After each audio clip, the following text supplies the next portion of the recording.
18 December 2024న దీన్ని ప్రవేశపెడితే ఇది ఎప్పుడు ఆమోదం పొందింది అనేటువంటి అంశాన్ని మనల్ని క్వశ్చన్గా అడుగుతారు. అలా అడిగితే 20న అంటే ఇదే డిసెంబర్ 20వ తేదీన ఈ బిల్ అనేది ఆమోదం పొందింది. ఓకే, దీన్ని శాసనసభ ఆమోదించింది. ఆమోదించిన తర్వాత రాష్ట్ర స్థాయిలో ఈ బిల్ అనేది తీసుకొచ్చారు కాబట్టి దీన్ని ఇక్కడ శాసనసభ ఆమోదించిన తర్వాత ఇది గవర్నర్కి ఫార్వర్డ్ చేయడం జరిగింది. అంటే గవర్నర్ దీనికి ఆమోదం తెలపాలి. సో దీనికి సంబంధించి గవర్నర్గా తెలంగాణకి సంబంధించి మీ అందరికీ తెలుసు జిష్ణుదేవ్ వర్మ. ఓకే, సో ఈయన మనకి ఇప్పుడు గవర్నర్గా ఉన్నారు.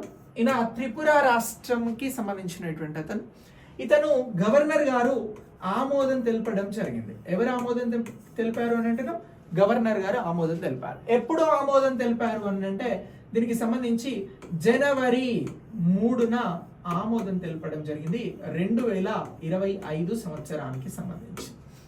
సో ఇలా జనవరి 3, 2025 సంవత్సరంలో ఆమోదం లభించిన తర్వాత ఈ Bhubharati records of rights in land 2025 act ఏదైతే ఉన్నదో దీనికి సంబంధించినటువంటి గెజిట్ జారీ అయిందండి.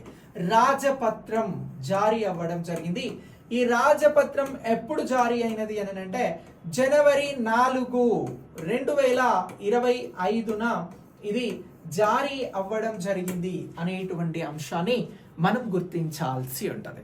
అంటే చట్టానికి సంబంధించి Bhubharati records of rights in land 2025 act అనేది ఎప్పుడు అసెంబ్లీలో ఇంట్రడ్యూస్ అయింది, అలాగే ఎప్పుడు ఆమోదం పొందింది, దీనికి సంబంధించి గవర్నర్ ఆమోదం ఎప్పుడు లభించింది, రాజపత్రం ఎప్పుడు వచ్చింది, గెజిట్ ఎప్పుడు వచ్చింది అనేటువంటి అంశాలను మనం క్లియర్గా తెలుసుకున్నాం.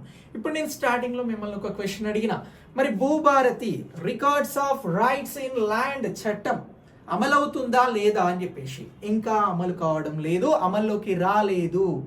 సో ఈ చట్టం ఎప్పుడు అమల్లోకి రావాల్సి ఉండే అంటే వాస్తవానికి మార్చి 30న ఈ చట్టం అమల్లోకి రావాల్సి ఉండే 2025 ఉగాది రోజున. కానీ ఇప్పుడు ఈ రోజునే ప్రభుత్వం నాణ్యమైన సన్నబియ్యం కార్యక్రమాన్ని ప్రారంభిస్తూ ఉంది. సో అందుకు గాను భూభారతి చట్టం అమలు ఏదైతే ఉన్నదో దీనిని ఎప్పటి నుంచి అమల్లోకి తీసుకురానున్నారు అని అంటే ఏప్రిల్ 1st వీక్ నుంచి ఇది అమల్లోకి వస్తూ ఉంది. ఏప్రిల్ 1st వీక్ ఏ డేట్ అయినా కూడా అమల్లోకి రావచ్చు.